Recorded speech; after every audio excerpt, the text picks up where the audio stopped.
అంటే మహేందర్ గారు ఇవాళ ఇదేదో కవిత లిక్కర్ స్కామ్ అని మాట్లాడుతున్నారు. ఇదేదో తెలంగాణకు సంబంధించిన కేసా? ఇది 2021లో ఢిల్లీ లిక్కర్ పాలసీకి సంబంధించిన కేసు.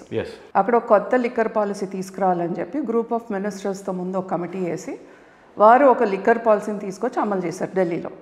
ఆ లిక్కర్ పాలసీని అమలు చేసినాక దాంట్లో అవకతవకలు జరిగినాయి అని చెప్పి అక్కడ కంప్లైంట్స్ వెళ్ళినాయి. అంటే లోకల్గా ఉన్న ఎవరైతే చిన్న లిక్కర్ డీలర్స్ ఎవరైతే ఉన్నారో వాళ్ళందరూ వెళ్ళి కంప్లైంట్ చేసినాక లెఫ్టినెంట్ గవర్నర్ ఎవరైతే ఢిల్లీ లెఫ్టినెంట్ గవర్నర్ ఉన్నారో వారు ఒక సిబిఐ ఎంక్వైరీ వేయటం జరిగింది. ఆ ఎంక్వైరీలో భాగంగా ఒక్కొక్కటి బయటకు వచ్చినాక నిజంగానే ఇది ఒక స్కామ్ జరిగింది. ఎందుకంటే గతంలో ప్రభుత్వం నడిపే దీన్ని వాళ్ళు తీసుకొచ్చి మొత్తం ప్రైవేటైజేషన్కి ఇచ్చేసి 90% of the liquor is sold at discounted prices. So ఇదంతా బయటకు వచ్చినాక లెఫ్టినెంట్ గవర్నర్ సిబిఐకి ఇచ్చి సిబిఐ డిఫరెంట్ రైడ్స్ కండక్ట్ చేసి ఈడీ రైడ్స్ కండక్ట్ చేసి ఈ అన్ని దీంట్లో over a process of time ఇనిషియల్గా కవిత గారు దేనికి పిలిచారు? Kavitha garu was one of the witness, అంతే. ఆవిడ విట్నెస్గా వచ్చి విచారించారు ఆ రోజు. కానీ తర్వాత ఇప్పుడు అక్యూజ్డ్ అయింది దాంట్లో. ఎందుకు అని అంటే కవిత గారు బిజినెస్ పార్ట్నర్స్ కానివ్వండి లేదా కవిత గారు అసోసియేట్స్ ఎవరైతే ఉన్నారో వాళ్ళందరూ ఇచ్చిన అప్రూవర్స్గా మారి వాళ్ళు ఇచ్చిన స్టేట్మెంట్స్ ప్రకారంగా ఇవాళ ఇది జరుగుతుంది తప్ప ఇదేదో కవిత గారిని అరెస్ట్ చేయాలి, ఎలక్షన్స్ వస్తున్నాయి కాబట్టి చేయాలి అని అంటే ఒకటి what I don't understand is ఇది 2021లో జరిగింది. 2021 నుంచి 2022, 2023 వరకు కూడా వరుస అరెస్టులు జరుగుతూనే ఉన్నాయి. ఇవాళ ఢిల్లీ ఉప ముఖ్యమంత్రి ఇంకా జైల్లోనే ఉన్నారు. అందుకని this case is not related to Telangana nor something to do with elections here. First clarity నుంచి పెండింగ్ ఉన్న ఈ కేసు పార్లమెంట్ ఎలక్షన్స్ జరుగుతున్న వేళ బీజేపీకి రావడానికి ఉన్న మైలేజ్ కవిత అరెస్ట్ అది అసెంబ్లీకి ముందు జరిగినప్పుడు ఇప్పుడు పార్లమెంట్కి మాత్రమే ఫోకస్డ్గా ఉన్న మోడీ ప్రభుత్వం కవితను అరెస్ట్ చేయడం వెనకాలన్న ప్రధానమైన కారణం ఇది ఎలక్షన్ అస్త్రం అని అంటున్నారు. నేను చెప్తున్నా నేను చెప్పేది ఏంటి అంటే ముందు అది ఈడీ కానివ్వండి సిబిఐ కానివ్వండి రెండు కూడా ఇండిపెండెంట్ సంస్థలు. ఇవాళ సిబిఐ డైరెక్టర్ని ఎవరండి అపాయింట్ చేసేది? ఇవాళ దాంట్లో 3 panels together will appoint a CBI director. ఎవరెవరు ఆ 3 అని అంటే ఒకటి ప్రధానమంత్రి, ఇంకొకరు లీడర్ ఆఫ్ అపోజిషన్. ఇవాళ లీడర్ ఆఫ్ అపోజిషన్ ఎవరు? కాంగ్రెస్ నుంచి అధీర్ రంజన్ చౌదరి తనున్నారు. అట్లాగే సిజేఐ సుప్రీం ఎవరైతే ఉన్నారో CJI, all the 3 together will appointed. దాంట్లో రాజకీయ పరంగా ఇదేదో బీజేపీ చెప్తే చెయ్యాలో లేకపోతే ఇంకొకటి చేయాలని ఉండదు.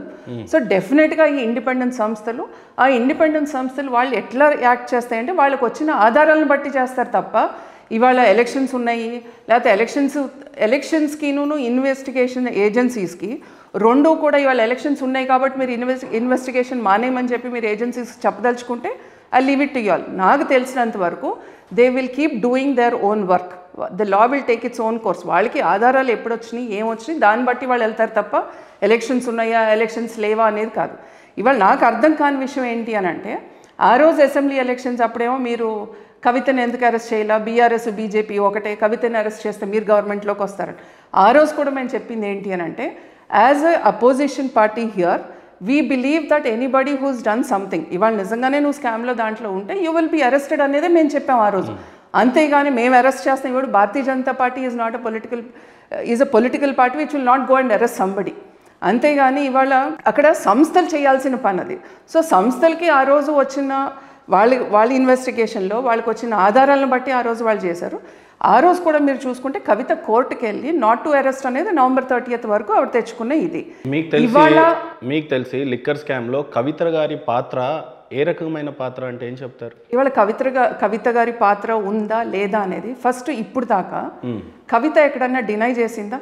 ఇదిగో పలానాళ్ళని నేను కలవలేదు, నాకు అభిషేక్కి సంబంధం లేదు, లేకపోతే నాకును శరత్ చంద్రకి సంబంధం లేదు, లేకపోతే నాకు ఇంకొకరికి సంబంధం లేదు, నేను ఆ హోటల్కి వెళ్ళలేదు, నేను ఎక్కడ ఏది మాట్లాడలేదు, ఎక్కడన్నా మీకు ఈ కేస్ ప్రొసీజర్లో కవిత గారి ఇన్వాల్వ్మెంట్ ఏ రకమైనది అంటే ఇవాళ వాళ్ళు మాట్లాడే ఇవాళ సదరన్ గ్రూప్ ఏదైతే ఉందో ఆ గ్రూప్ నుంచి ఏ రకమైన ముడుపులు ఇవాళ ఢిల్లీ ప్రభుత్వానికో ఢిల్లీ పార్టీకో ఏ రకంగా అందిని అనే దాంట్లో ఇవాళ ఒక్కొక్కటి బయటకు వచ్చినాయి. ఎక్కడెక్కడి నుంచి ఎన్ని వందల కోట్లు వెళ్ళినాయి ఏంటి అనేది ఇవాళ వచ్చినాయి.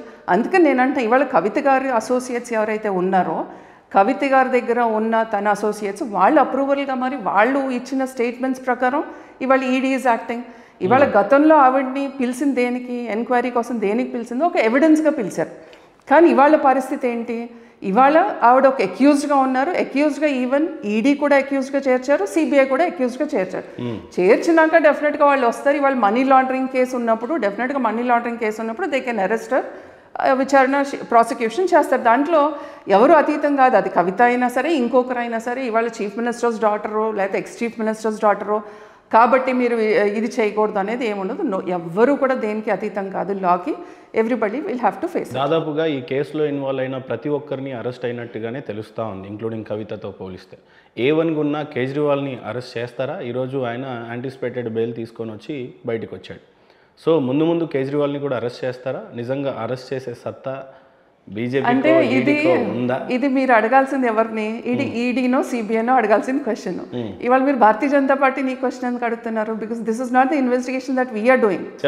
మా నోటీస్కి వచ్చిన ఇవాళ ఒక్క నిమిషం లెట్ మీ కంప్లీటెడ్. ఇవాళ ఒక ప్రతిపక్ష పార్టీగా ఇవాళ ఢిల్లీలో మేము ఉన్నప్పుడు, నేను సెంట్రల్ పార్టీ గురించి మాట్లాడు, ఢిల్లీలో ఒక ప్రతిపక్షం, ఇవాళ అక్కడ వాళ్ళు పవర్లో ఉన్నారు ఢిల్లీలో, ఇవాళ స్టేట్ గవర్నమెంట్లో వాళ్ళు పవర్లో ఉన్నప్పుడు అక్కడ ప్రతిపక్ష పార్టీగా ఉన్న భారతీయ జనతా పార్టీ వాళ్ళు నోటీస్కి వచ్చినప్పుడు ఇవాళ మొత్తం ప్రతిపక్షం అంతా కూడా ఇవాళ ఏదైతే ఈ లిక్కర్ కొత్త పాలసీ వాళ్ళు ప్రవేశపెట్టినప్పుడు ఇది అంతా కూడా ప్రైవేట్ ప్లేయర్స్కి ఎక్కువ మీరు స్కోప్ ఉండేటట్టు చేస్తున్నారు. ఇవాళ అక్కడ లోకల్గా ఉండే వాళ్ళు అందరూ సఫర్ అవుతున్నారని ఎప్పుడైతే వీళ్ళందరూ కలిసి కంప్లైంట్ చేశారో అప్పుడు they were force to take back.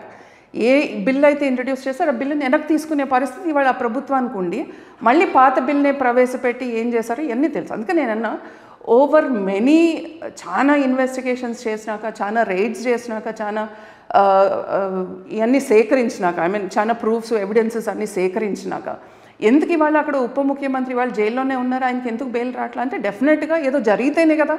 ఇవాళ ఒక సంస్థ, దర్యాప్తు సంస్థలు ఇవాళ వచ్చి కవిత గారిని గతంలో ఎవిడెన్స్గా పిలిచి మాట్లాడినప్పుడు ఇవాళ ఆవిడ పేరు ఛార్జ్షీట్లో పెట్టారు, 2 ఈడీను పెట్టింది, సిబిఐ పెట్టింది అని అంటే ఏమీ లేకుండానే దర్యాప్తు సంస్థలు వచ్చేసి ఛార్జ్షీట్లో పేరు పెట్టేస్తారా? అలా ఉండదు కదా. సో అందుకని వాళ్ళు వచ్చి వాళ్ళు ఇక్కడ నుంచి అరెస్ట్ చేశారు, ఏదో ఎలక్షన్స్ కోసం చేశారు అంటే ఎలక్షన్స్ కోసం ఏమాత్రం కూడా ఉండదు. దర్యాప్తు సంస్థలు చేసుకునే పని వాళ్ళు చేసుకుంటూ వెళ్తాయి. అంటే 2021 నుంచి 2024 ఇవాళ వరకు ఎక్కడ కూడా ఏ ఎలక్షన్స్ జరగలేదా? జరుగుతూనే ఉన్నాయి కదా. మన అసెంబ్లీ ఎలక్షన్స్ జరిగినాయి, ఆ తర్వాత అంతకుముందు వేరే స్టేట్ ఎలక్షన్స్ జరిగినాయి. సో ఎలక్షన్స్ జరుగుతూనే ఉంటాయి.